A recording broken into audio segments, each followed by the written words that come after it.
Hello, my dearest confidant. Something that I wanted to touch on real quick was, the arguments that I was having with my friend the other day. I realized, like, with absolute clarity, um, how much work I've really done, inner work, self-work, shadow work, and how much my friend was speaking from a place of hurt, and not a place of hurt with me.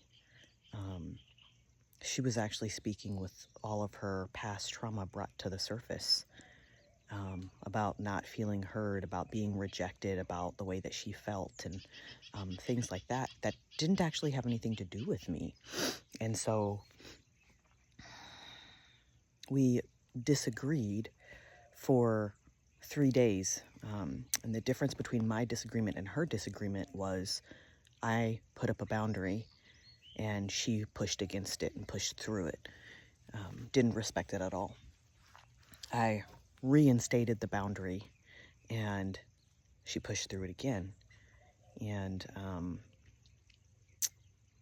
then I decided, let's focus on how you're making me feel because of you pushing my boundary. And she couldn't hear that, not with her I'm right here, right now brain. And so then the blame shifting started. And what I realized was, when you are very self-aware and you've done the work and you know that you're not trying to hurt someone else, you're just trying to speak your own truth, right?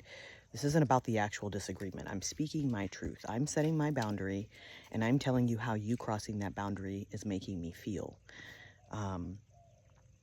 And so there really isn't, you can't argue with that. There is no argument. I feel how I feel.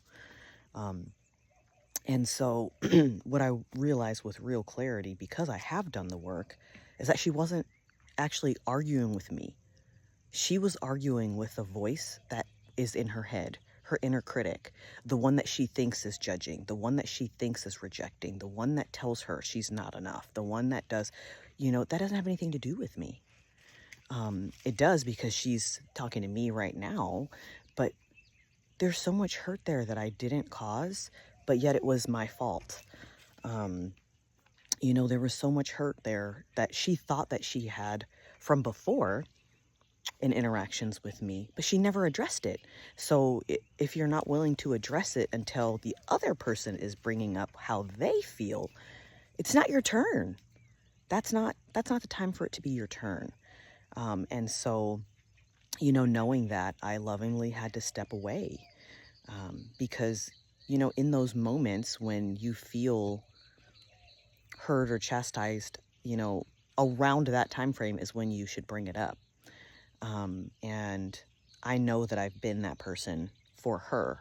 I've hurt her before, and I've come to her later and been like, hey, I'm pretty sure that I hurt you. Can we talk about it? And whenever I have a disagreement with someone, something that I don't ever expect is an apology. I don't care about it. It doesn't mean anything to me. I appreciate the thought of it, but what really matters is the changed behavior. And so, yeah, I mean, I fight clean. I focus on me and how I can handle the disagreement. And then when I've had enough, I say I need to step away. And I asked for a break several times too, and I just kept getting pushback. So immediate pushback, like there was no break. And so you can't, there is no forward progress, because that person is closed off to any information, criticism, praise, any of it. It's not going to be accepted. And so then you just got to step away. But I say all that to say that when you've done your work and you can see how the ways that you responded in the past were from coping mechanisms, then you can recognize it in other people. And so in our exchanges, my stuff was very clear and hers was very convoluted, based on how she was seeing herself. And it's unfortunate, and I know that she is intelligent enough to make the changes, but she has to want to. And unfortunately, that means that it'll be with the next friend. But I hope that I've planted some seeds with her that she can take and that she can nurture and they'll grow. And I'm not saying that I'm better than her. I'm different. I'm different. And I'm very proud of myself for that. When we were having the disagreements, I made sure to tell myself, like, no, you're not, you know, A, B, and C. You are simply setting a boundary and they're crossing it.